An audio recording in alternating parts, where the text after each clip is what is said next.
We move on to the next speaker for the day. We have Mr. Isaac Pomboloka as the next speaker. Dr. Isaac is an international award-winning author, speaker, and healthcare professional. He is a 2023 Mandela Washington Fellow, United States Government Flagship Program for Young African Leaders Initiative, and 2023 to 2025 HU Center for Global Business Fellow. He is the recipient of 2023 UNESCO Center for Peace International Nelson Mandela Fellow Award. He was awarded a Continental Award as Africa's 2022 Rising Star Healthcare Professional. He is also a national award-winning author of 2 best-selling books and was named Zambia's most influential author in 2021. Dr. Isaac is a member of both the Institute of Directors of Zambia and the International Leadership Association. We are proud to have you as a speaker for the day, and the topic he'll be speaking today is Educated for the Future, Not for Yesterday. Over to you, Isaac. Thank you so much for the invitation. I truly appreciate, and I'm excited to speak to this amazing audience today. Unfortunately, I had some technical challenges, so I'm unable to share my slides, but however, I'm going to proceed with the discussion that I have for today. So to begin with, my name is Isaac Pomboloka. I'm joining from Zambia. My story started in a village, in Matipa village here in Zambia, in the northern part of Zambia. That is where my story started from. So I spent much of my childhood there in that village. And the first time that I relocated to the urban life was in 2007. And I spent much of my years back in the village. Now, the experiences in the village and the kind of pursuits that I followed when I came in town and all the challenges that I went through to relocate from village life also to rejoin and reconnect with urban life taught me some amazing things that are the basis of today's conversation. So when I was asked to say, what would you be discussing about? I quickly said, I envision a generation where people are educated for the future and not for yesterday. Why did I say so? So when I was growing up in my high school, I noticed that so many people started losing interest in the traditional way school has been done because they thought the kind of education they were receiving was not aligning with their passions, it was not aligning with their talents, and it was not aligning with the things that they aspired to do. So as I grew up and the kind of school that I did, the education that I was getting myself, I reached a conclusion of the fact that we seem to have a misconception between university or school failure as well as human failure. What I came to understand is that most of the people, especially as we go through our universities, as we go through our education, we seem to be so focused on the traditional way of education such that we tend to forget that the most important thing that should happen to us is ideally the education which happens within us as we go through the halls of the university. Therefore, I became to think critically about how education would look like, especially education of the future. I critically started thinking on how best we can make better use of the education so that we can personalize it to the context and the needs of individuals, not necessarily having a broader perspective of education so that regardless of someone's skills, regardless of someone's talent, regardless of what they aspire to be, they get the same education. Now, with the coming of artificial intelligence, with the coming of various platforms that are redefining education, it is quite fortunate that I'm here to speak to you on this topic, which is saying educating for the future and not for yesterday. But the question is, what does it mean to educate people for the future? Truth is, most of the educations that we have been receiving, the traditional kind of education that we have been receiving, has somehow been disrupted and displaced by the coming of artificial intelligence. As a result, the lifespan of skills keeps on depreciating and keeps on reducing each and every particular time. For example, if I was educated as a teacher in some 20 years ago, the kind of skills that I need to be an effective teacher are totally different now than it was 20 years ago. If I was educated as a medical doctor, the kind of skills that I need to thrive in this digital era is totally different with the coming of digital health technologies. If I was educated as an engineer in 1970, the kind of skill sets that I need for me to keep on being variable in this era of digital revolution is different from the kind of skills that I got educated to yesterday. In short, what I'm trying to say is that each and every day as it passes, the lifespan of skills and knowledge keeps on reducing.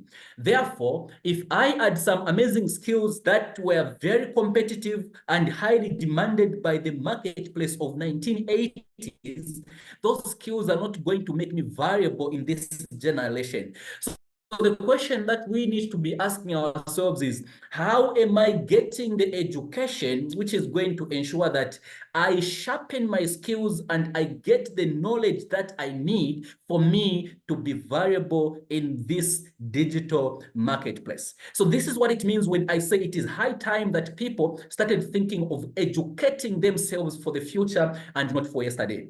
We can look at how human civilization has evolved, for example. If we go back to the hunter-gatherer stage, when human civilization were depending on moving from one stage to the next, were depending on moving from one place to the other so that they can chase animals, so that they can get the plants that they needed for them to survive. If you look at that context, and then you start talking about degrees, you start talking about university and education in that context, for them it could have been irrelevant at that particular time. But as the population grew bigger, they noticed that it became quite dangerous for them to be moving from one place to the other because they were under so many attacks by various animals. So the families grew bigger. They thought, let's find a way we can secure ourselves at a particular place. And they started now rearing animals. They started domesticating animals. They started harvesting plants and etc. And at that particular time, what became very important is the ability to farm, the ability to domesticate animals, and also the ability to own land, which was very important at that particular time. So that came to be the agrarian revolution. So during the agrarian revolution, agricultural skills became very important and more important. Therefore, the kind of education which were needed at that particular time is the type of education where the education and the skills that were needed to be passed on from elder generation to the next so that they can see how they can sustain their population by harvesting foods as well as domesticating animals. But again, there came to be mass production of items with the introduction of steam engines and other technologies, which brought us to the 3.0 industrial revolution. At that particular time, the education which was needed was ideally the education which is going to train people to effectively operate and work in these industries. That was the education which was needed. Therefore, at that particular time, that's where we got to have sayings of our parents and other people telling us to say, you know, go to school, get a job. Why? Because when industries were coming up, jobs were abundant. Where industries were coming up, almost every person who gets the skills and get educated, they were getting a job. That was the industrial revolution. Therefore, our parents, most of the people tell us to say, our parents were lying to us to say, when we go to school, we get educated, we get a job, and we are going to. They were not lying. It is simply because what was real yesterday might not be factual tomorrow. And what is true today might be a lie tomorrow. But it doesn't mean that it was not true yesterday. That was the misconception that we get. Now we are living in the 4.0 revolution, the digital evolution, which is thriving in information. And with the coming of artificial intelligence, it has made collection of information and data, personalized data, very easy. Now the question is, how can you continue to maintain your value in this world which is fastly changing? How can you make sure that your skills are up to date in this world which is rapidly changing? The most important thing that you need to be thinking of is for you to have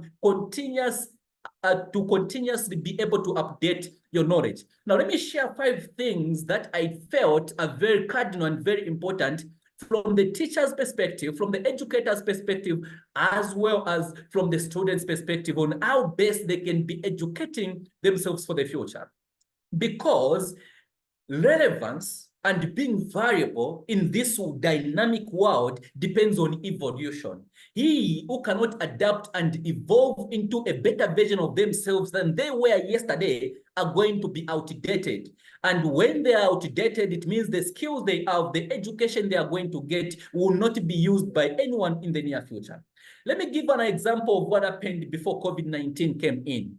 By then, it wasn't necessary to ask, is the meeting going to be virtual? Is it going to be physical? No one was even bothering to ask that. But because of the pandemic, it brought a certain level of disruption in such a way that people now shifted from virtual learning platforms. Now, the question is, how can we strategically position ourselves to be educating ourselves for the future which is yet to come? Because whether we like it or not, the future is scary. The late business expert Peter Drucker once said that we are living in the generation of the 3 C's: overwhelming change, accelerating complexity, and tremendous competition. Things are changing at a faster rate. If you look at how Apple iPhones have been updating themselves, almost every year, there is a new version of Apple. If you look at Samsung and Android, almost every month, you have to be updating your WhatsApp. You have to be updating your Facebook. You have to be updating your applications, because these people understand that if you have to maintain your value, you need to keep on evolving. And they have made sure that their devices, their digital platforms have kept on evolving and adding new features that meets the standard of the current dynamic market. And that is how they have maintained to be variable. Now, the question is, you as an educator, the question is, you as an individual, how can you ensure that your students and yourself continues to be relevant? Now, here is something that I would love to share. On the 5 things that I've said I can share, let me start with the first one, that is developing the skills of the future. Developing the skills of the future. Let me talk from the educator's perspective. The educator's perspective needs to understand that artificial intelligence poses an amazing opportunity for them to tailor the information and education they are giving to students that fits the context of that particular student. So they can use various artificial intelligence platforms. They can use various platforms that are available to teach and tailor the teaching experience to the context of that particular student. Because here's something interesting that we need to understand. In this world, which is rapidly changing, a person and a graduate who wants to be valuable on the marketplace right now, they need to reach a conclusion where they understand that if they come from the university, there should be something other than the degree, the master's degree or the PhD that they have, which is going to differentiate them from the rest of the students. Let me give an example of just in Africa here. In Africa, according to some UNESCO reports of 2016, we are indicating that we are producing over 16 million graduates every year, and over 5 million jobs, decent jobs, are the only ones that are being created on a yearly basis, which means that every day graduates are joining the labor market full of academic credentials, full of degrees and full of papers. Now, the question is, how can I differentiate myself in that ocean of saturated job graduates which are searching for jobs, which are searching for opportunities? I need to understand the power of skills. I need to understand that academic papers alone are going to save me. So there should be a combination of my academic education, the gifts that I truly have, the skills that I'm possessing, as well as the natural gifts that I have. So a combination of your academic education, the combination of your skill set that are tailored to the gifts that you already have, are the things that are going to create what I call a unique selling proposition. When people look at you, they are looking at a person who just don't have a general educational qualification, but they are looking at a person who has a broader and holistic approach towards life, such that people will be able to spot you out from the crowd.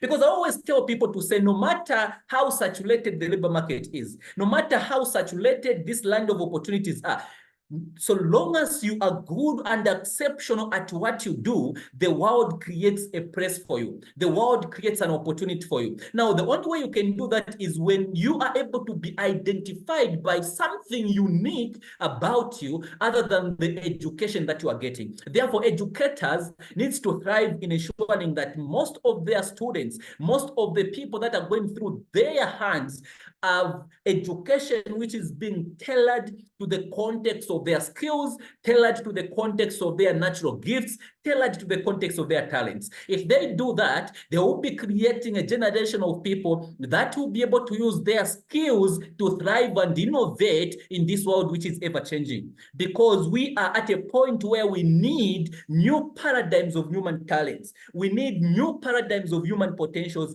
if we have to continue sustaining our relevance. So to the educators, it is important to use the artificial intelligence platforms that we have right now to tailor the education and personalize it to the context and the needs of a particular student. And to the students, you need to make sure that you continually inventing and updating yourself so that you not just graduate with a degree paper, but you graduate with a well-shaped skill set, with a well-formed talent, refined and developed talents that are going to make you stand out from the crowd. When you do that, you are going to understand and arrive at a point to say your skills will always be on demand regardless of the saturated labor market. The second point that I would love to mention is that when we talk about educating people for the future, they need to understand what lifelong learning is about. I always tell people to say, if you're not always informing yourself, you'll be deformed. And if you're not updating yourself, you expire, because life revolves around lifelong learning. As I mentioned earlier, the lifespan of education or the skills that we are getting right now keeps on diminishing and reducing each and every day.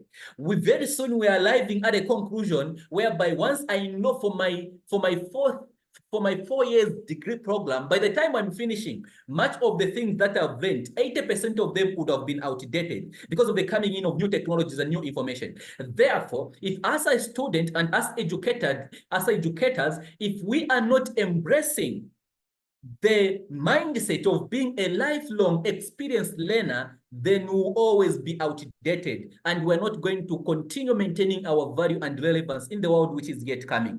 Because whether we like it or not, the world which is coming is scary. Whether we like it or not, the world which is coming is rapidly changing, and it is unprecedented. Therefore, by being a lifelong learner, by always understanding the skills that you have, that is something that you can actually explore. For example, I'm a digital health specialist myself, and I've done a lot of, I've worked for some amazing organizations that are implementing digital health projects and programs in Zambia as well, and even in other countries. Now, when we look at the world of digital health, we're going to see that each and every day, there are new tools and technologies that we can use to serve patients better, to serve clients better. Now, if I stay with the knowledge that I had 3 years ago about the digital health technologies that I have, I'll see that in the coming years or even next year, my knowledge base is going to be outdated. I'm going to come at new platforms, and I will be unable to know how I can operate and make use of those platforms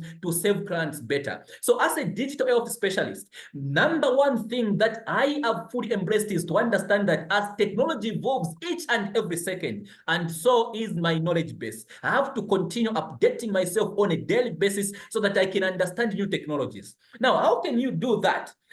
You need to do that by making a combination of what we call present knowledge as well as future knowledge. In short, you need to be a present futurist. What it means to be a present futurist is this. You need to have a proper awareness of the world around your field. If you are a teacher, if you are an educator, if you are a medical doctor, if you are a public health specialist, etc., you need to be aware of the present knowledge and landscape of the industry and field that you are in as of now. Because with the present knowledge of your field right now, using that present data and information, it is going to help you make an informed decision and choice with regards to what needs to be done tomorrow. And by you now analyzing the trends, by you analyzing the data and how the future is progressing and proceeding, you're going to reach a conclusion where you use your present data and how you have analyzed your trends to be able to predict what skills will be needed tomorrow, what skills will be needed next year, so that you can now start going and chasing after those skills today as you go by your daily activities. Therefore, the type of education that you'll be getting is the education which is not just valid today, but the education which will be valid tomorrow. Even if those skills will not be appreciated now, but you know that very soon the world shall drive to the point where your skills will be needed. And when that time comes, that future will find you prepared with the skills, with the network, with the knowledge and the skills that needed for you to be a valuable asset to this society in the next future. And that is how best we can actually prepare ourselves for the future instead of educating ourselves for yesterday, because the current educations that we are getting most of the time is not personalized to the context of our needs. I don't know how many minutes I have so that I can quickly go through the three things that I wanted to share with our audience today. Let's move on to the third thing that we need to consider, especially if we have to make use of this digital revolution that we are ideally talking about. And that is the collaboration between the marketplace as well as the education that we are getting. Now, there are various dimensions of education which is going to make each and every one of us valuable. Now, amongst those dimensions of education, the first one, which is I think very important, is called self-education. Self-education or personal education is where you are exploring your weaknesses, you're exploring your strengths so that you can get to know yourself better, your talent and etc., and where you fit in. And also we have education, which is called the academic education, which is the secular education, which we keep on getting from colleges and universities at every particular time, which is amazing, because with that education, you are in a better position to relate properly with the world around you. And there is also what is called marketplace education. Marketplace education. And that is the third thing that you need to consider if you have to keep educating yourself for the future. Marketplace education. There is a very huge gap. There is a discrepancy between the skills our graduates are having as they join the job market and the skills that industries of now are actually looking for. Let me say that statement again. There is a huge gap and discrepancy between the skills that graduates seem to be joining the labor market with and the skills that the industries right now, the corporations, the organizations are actually looking for. There is a huge difference. Now, for you to be able to prepare yourself for the coming for tomorrow, which is yet to come, you need to understand how best you can bridge your skills, you can bridge your knowledge so that it can fit the skills and knowledge that are needed for the marketplace. And this is where artificial intelligence comes in. You don't need to be a scientist, you don't need to be a genius for you to fully comprehend and understand the skills that are needed. You can use amazing digital platforms that are there so that you can tailor your skills as well as your knowledge to the context of the current dynamic market that we are having. Let me give a perfect example of what that means. Currently, the ability for you to deliver is more important than the academic papers that you are going to have. We are moving now from a fixed-based monthly payment system to a performance-based payment system. I want to say that. We are now moving from a fixed monthly performance system to a performance-based payment system. In short, what that means is, if you want to join me to work at our organization, I'm not much interested. Of course, I'm interested so that I can see if you are a graduate. I'm interested in your academic credentials, but more apart from that, I'm more interested in what you are able to deliver and what you are able to do. Therefore, my focus in if you are meeting the key performance indicators, are you able to deliver the work which is stipulated in your job description? The ability to deliver and deliver exceedingly well is what is going to maintain and sustain your job or any opportunity that you are going to get. It is not necessarily the papers that you are going to have. Now, if you come in the society with the context of the skills that you have already been getting, which somehow might be outdated because every company organization you join might be using different and new systems that will require that you update your knowledge and skills as well, you are going to see that you'll be a well-schooled and highly educated person with a lot of degrees, and yet you cannot deliver or make anything done. The skill which is most important at this particular time is the skill to make things done? Are you a person who is all-rounded so that you are able to make things done? So the ability to meet your key performance indicators is more important right now, because what we are looking at right now is this work properly and perfectly done. Now, for you to do that, you should be able to ensure that your skills are updated. Therefore, it is important to understand that what has worked yesterday is not going to work tomorrow. And what is real today might not be real tomorrow. What is true and a fact today, in fact, the entire research can even be showing evidence to say this is true and this is factual. But tomorrow, the same research will not appear to be true. It does not mean that it was wrong. No, it was a factual research, but things have evolved. Now, the question is, as things evolve, are you also evolving with the skills that are going to help you be able to deliver at the marketplace? That is cardinal. The skill to make things done, the marketplace knowledge, the knowledge of the skills that are needed in the marketplace, critical thinking, problem solving, the ability to make things done. Those skills are very important right now. The fourth thing that we also need to be talking about is actually to ensure that there is a correlation between the education that we are giving as well as the future challenges that might arise. Now, 20 years ago or 40 years ago, when we talk about climate change, when we talk about global warming, very few people used to pay much attention. But right now, almost every organization, almost everyone is trying to ensure that we create an environment which is what? Which is sustainable by ensuring that we address climate change, the effect of climate change and global warming. Now, here is what we're talking about here. We know that with the increase in population, with the increase of use of fossil fuels, definitely the global warming case challenge kept on getting bigger each and every day. Now, people were sharp, who were able to anticipate future challenges, were able to ensure that they get the necessary education, the necessary skills that are needed for them to be change agents in that particular setup. And they are well positioned to be experts in that area. Now, the question is, do you have the mindset which is conducive enough to be able to anticipate the future challenges? By looking at the technology, by looking at the virtual learning platforms, are you able to anticipate the impact that is going to have on the health of people? The impact is going to have on the health of organization. The impact is going to have in all indices of human civilization. Are you able to predict what the future looks like, not just with the opportunities the future is bringing, but also with the challenges the future is going to bring? And when you are able to anticipate those challenges, how are you preparing yourself to ensure that you are in a position to be able to become a problem solver in that particular landscape and in that particular future when it comes?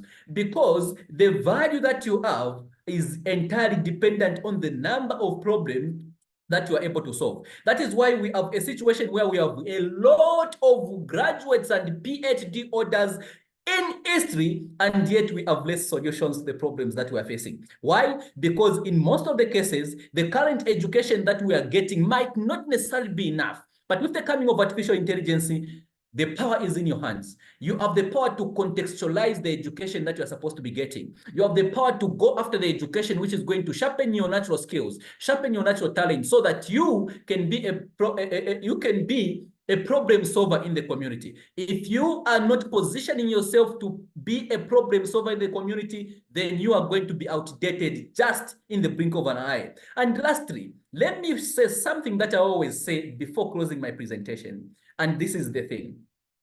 Let us not just be preparing ourselves for the universities, but let us prepare ourselves for the universe.